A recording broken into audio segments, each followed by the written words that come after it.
हिंद दोस्तों, मैं प्रियांशी वर्मा आप सभी का स्वागत करती हूँ आपके अपने चैनल विद्या पात्र इंजीनियर्स में। आशा करती हूँ आप सब अच्छे और बेहतरीन होंगे। आज हम करने जा रहे हैं अपनी 8वीं क्लास मौर्य साम्राज्य। निम्नलिखित में से मगध का कौन सा राजा सिकंदर महान के समकालीन था? ये था घनानंद। कौन था? घनानंद। Option number B. जब 326 ईसा पूर्व में सिकंदर महान ने भारत पर आक्रमण किया, तब मगध पर नंद वंश का राजा घनानंद शासन कर रहा था। घनानंद नंद वंश का अंतिम शासक था और उस समय मगध एक अत्यंत विशाल और शक्तिशाली साम्राज्य था, जिसके कारण सिकंदर की सेना ने आगे बढ़ने से इनकार कर दिया था। नेक्स्ट।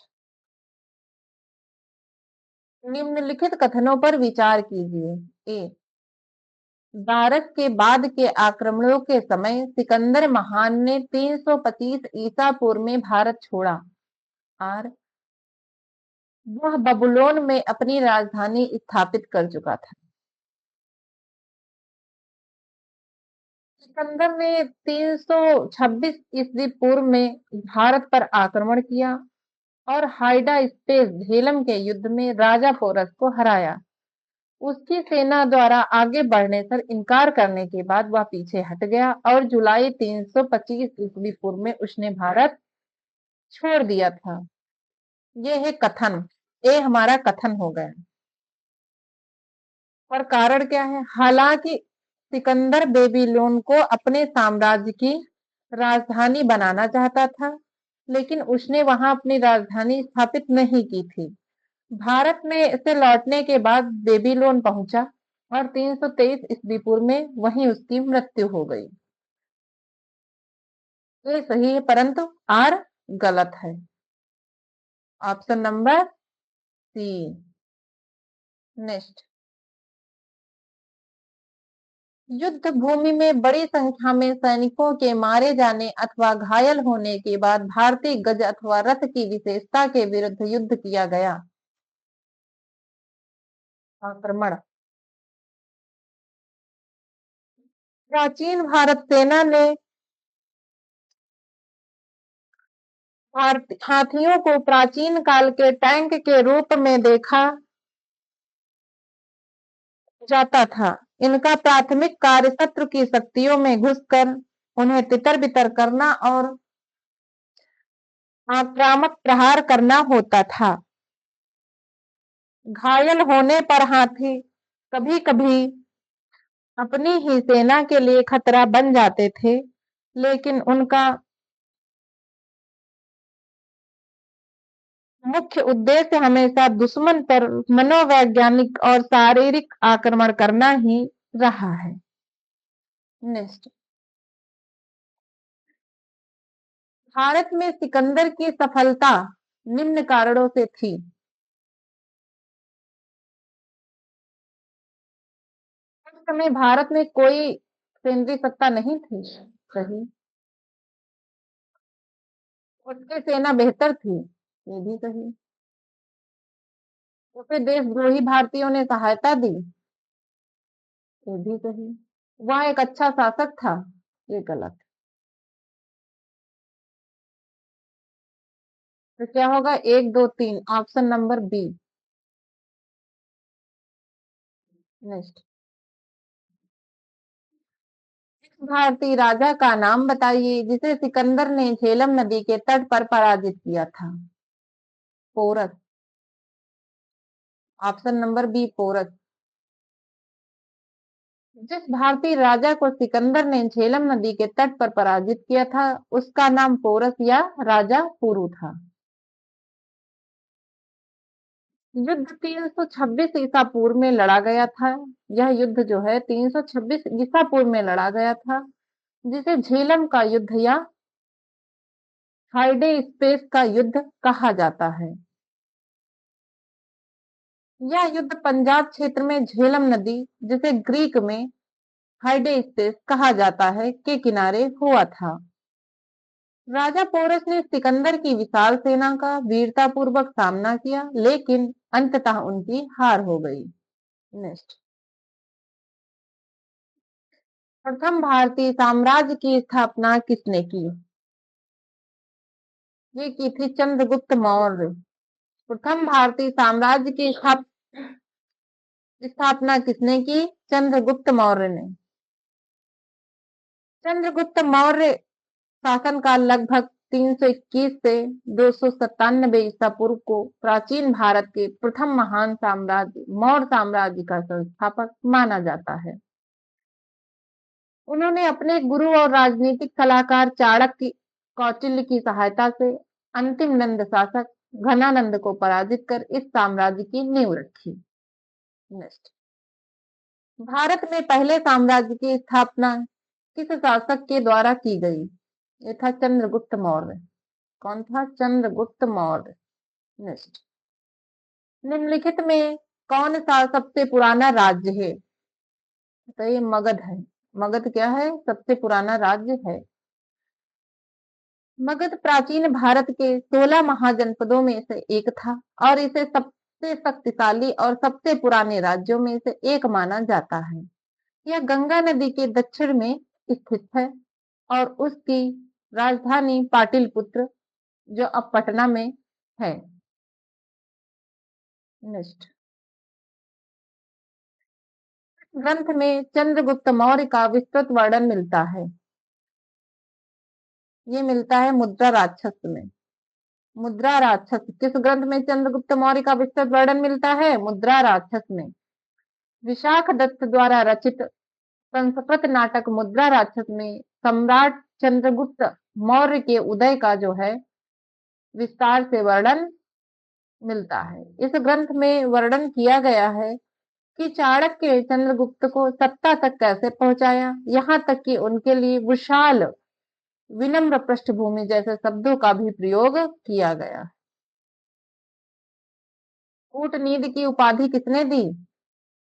किसे दी गई थी? कूटनीतिक की उपाधि किसे दी गई थी? चाणक्य को। किसे दी गई थी? चाणक्य को। ये मौर्य जो चंद्रगुप्त थे, ये कौन थे? ये मौर्य साम्राज्य के संस्थापक थे और चाणक्य के शिष्य थे। बिंबिसार कौन थे?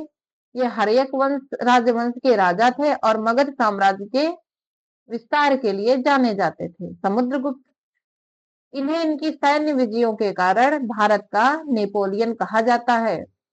एक क्वेश्चन यहाँ से भी बन सकता है, भारत का नेपोलियन किसे कहा जाता है? तो समुद्रगुप्त को कहा जाता है। चाणक्य, जिन्हें कौटिल्य या विश्वगुप्त के नाम से भी जाना जाता है, प्राचीन भारतीय इतिहास का सबसे महान कूटनीतिक और रणनीतिक माना जाता है।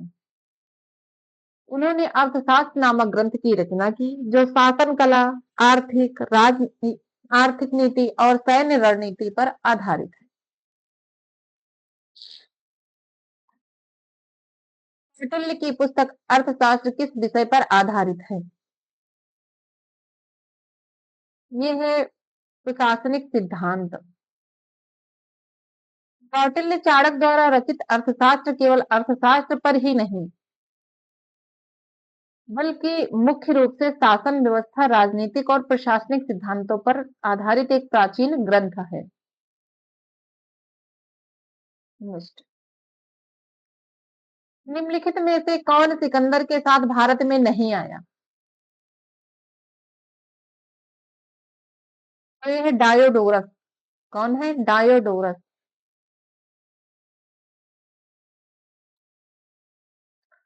निरियाकस, एरिस्टोबुलस और ओनेसिक्रिटस सभी सिकंदर के साथ भारत आए थे। डायोडोरस सिसिलस एक यूनानी इतिहासकार थे, जो सिकंदर की मृत्यु के बाद बहुत बाद पहली शताब्दी ईसा पूर्व में रहते थे और उन्होंने अपने ग्रंथ बब्लियोथेका हिस्टोरिका में सिकंदर के अभियानों का संकलन किया है इन्होंने, लेकिन वह व्यक्तिगत रूप से भारत नहीं आए थे। नेक्स्ट, कौटिल्य का अर्थशास्त्र है। कौटिल्य का जो अर्थशास्त्र है वो शासन के सिद्धांतों की पुस्तक क्या है? शासन के सिद्धांतों की पुस्तक। कौटिल्य का अर्थशास्त्र है शासन के सिद्धांतों की पुस्तक। इस ग्रंथ की जो रचना कौटिल्य ने की थी, जो सम्राट चंद्रगुप्त मौर्य के प्रधान सलाहकार और महामंत्री थे। नेक्स्ट, निम्नलिखित में से राज्य के स्वरूप के संबंध में राज्य का सर्वश्रेष्ठ वर्णन किसका था? ये था कौटिल्य का। किसका था? कौटिल्य। राज्य के स्वरूप के संबंध में कौटिल्य ने अपने प्रसिद्ध ग्रंथ अर्थशास्त्र में जो है सर्वश्रेष्ठ वर्णन किया है। इन्होंने सप्तांग सिद्धांत का प्रतिपादन किया, जिससे राज्य को 7 अंगों से निर्मित एक जीवंत इकाई के रूप में माना जाता है। कौटिल्य के अर्थशास्त्र में किस पर प्रमुख रूप से चर्चा की गई? ये राजनैतिक नीति। कौन है? राजनैतिक नीति। कौटिल्य द्वारा रचित अर्थशास्त्र प्राचीन भारत का एक महत्वपूर्ण ग्रंथ है, जो मुख्य रूप से राजनीतिक नीतियों, शासन कला और कूटनीतिक पर केंद्रित है। इसका नाम अर्थशास्त्र है, लेकिन इसमें केवल आर्थिक विषयों की ही नहीं, बल्कि राज्य के संचालन, न्याय व्यवस्था, विदेशी संबंधों, युद्ध नीतियों और गुप्तचर प्रणाली की विस्तार से चर्चा की गई है। कौटिल्य अर्थशास्त्र के अनुसार निम्नलिखित में से कौन सा कथन सही है? के राज्य में गुप्तचरों को भेजा जाना चाहिए। सही। राजा को अपने सैनिकों के साथ ही युद्ध करना चाहिए।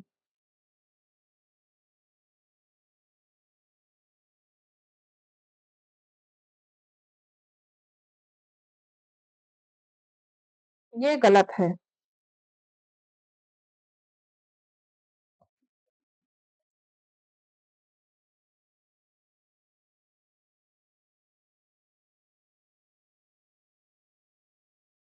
प्रदेश में अशांति फैलाने के लिए उपा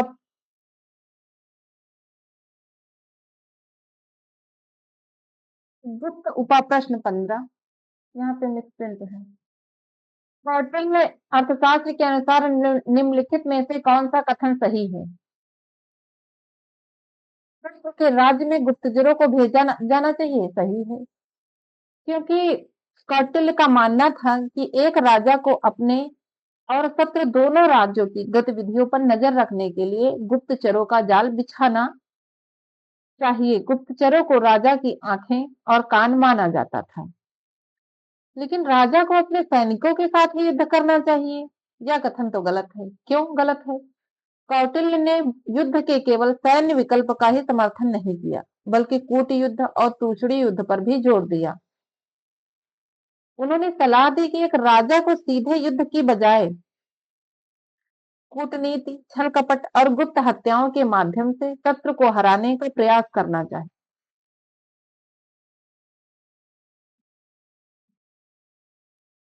तो देश में अशांति फैलाने के लिए गुप्त उपाय करने चाहिए। ये भी सही है। ऑप्शन नंबर सी केवल 1 और 3, दूसरा गलत। नेक्स्ट, निम्नलिखित में से किसने इंडिका की रचना की? ये किया मेगस्थनीज ने। किसने किया? मेगस्थनीज ने। मेगस्थनीज एक यूनानी राजदूत थे, जिन्होंने सिल्यूकस निकेटर ने चंद्रगुप्त मौर्य के जो है दरबार में भेजा था। इन्होंने इंडिका नामक पुस्तक की रचना की थी, जिसमें मौर्यकालीन भारत और सांस्कृतिक समाज और प्रशासन का विस्तार देखने को मिलता है। मुद्रा राक्षस के लेखक कौन है? मुद्रा राक्षस के लेखक हैं विशाख दत्त। कौन है? विशाख दत्त। जो प्राचीन भारतीय संस्कृत नाटककार विशाख दत्त का सही नाम जो है विशाख दत्त है। जो मुद्रा राक्षस जैसे नाटकों के लिए जाने जाते हैं।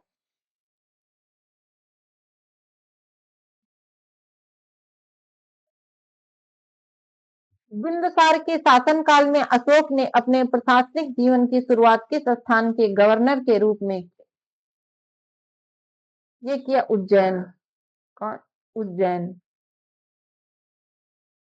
मौर्य सम्राट बिंदुसार ने अपने पुत्र अशोक को अवंती प्रांत का राज्यपाल नियुक्त किया था, जिसकी राजधानी उज्जैन थी। उज्जैन उस समय मध्य भारत का एक अत्यंत महत्वपूर्ण प्रशासनिक और वाणिज्यिक केंद्र था, जिसके अतिरिक्त कुछ ऐतिहासिक स्रोतों के अनुसार अशोक ने तक्षशिला में हुए एक विद्रोह को दबाने में भी महत्वपूर्ण भूमिका निभाई थी और वहां के उपराजा के रूप में भी सेवा की थी। प्रयाग प्रशस्ति में किसका वर्णन मिलता है? ये मिलता है समुद्रगुप्त का। किसका? समुद्रगुप्त का। प्रयाग प्रशस्ति गुप्त राजवंश के सम्राट समुद्रगुप्त के दरबारी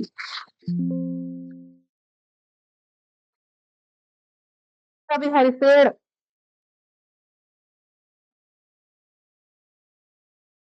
द्वारा संस्कृत में रचित एक लेख था।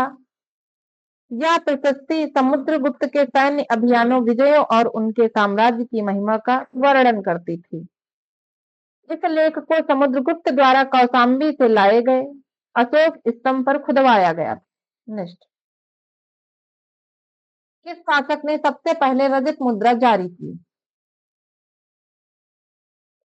यह था चंद्रगुप्त। कौन था? चंद्रगुप्त। इन चांदी के सिक्कों को क्या कहा जाता था? तब रूपक कहा जाता था। क्या कहा जाता था? रूपक। नंद वंश की स्थापना किसने की? महापद्म नंद ने की थी। महापद्म नंद ने। नंद वंश की स्थापना महापद्म नंद ने जो है 345 ईसा पूर्व में शिशुनाग वंश के अंतिम शासक महानंदन की हत्या करने के बाद की थी। उन्हें पुराणों में सर्व संतांतक और एकराट कहा गया। सर्व संतांतक सभी क्षत्रियों पर नाश करने वाले, और एकराट जो एकराट है वो एकमात्र संप्रभु कहा गया।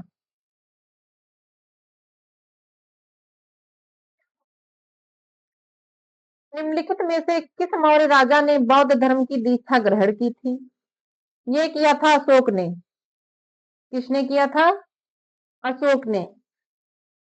इतिहास के अनुसार जो है मौर्य सम्राट अशोक ने भीषण कलिंग युद्ध 261 ईसा पूर्व में हुए भारी नरसंहार और विनाश को देखने के बाद युद्ध का मार्ग त्याग दिया था। शांति की तलाश में उन्होंने बौद्ध धर्म की दीक्षा ग्रहण की और अपने जीवन का शेष समय शांति, अहिंसा और धर्म के प्रचार प्रसार में समर्पित कर दिया। मगध, वत्स एवं अवंती किस काल के प्रमुख राज्य थे? ये थे महाजनपद काल। ऑप्शन नंबर डी, महाजनपद काल। छठी शताब्दी ईसा पूर्व में भारतीय उपमहाद्वीप में 16 महाजनपद मौजूद थे। मगध, वत्स और अवंती इन्हीं 16 महाजनपदों में से प्रमुख और शक्तिशाली राज्य थे। अशोक जिसने यह स्वीकार किया कि बौद्ध धर्म का प्रचार दक्षिण भारत तक हुआ, वह शिलालेख किसमें है? वह है मास्की शिलालेख और गिरनार शिलालेख। ऑप्शन नंबर ए, केवल एक और दो। आज का यह हमारा अंतिम प्रश्न। मिलते हैं अपनी नेक्स्ट क्लास में। आज के लिए बस इतना ही। धन्यवाद।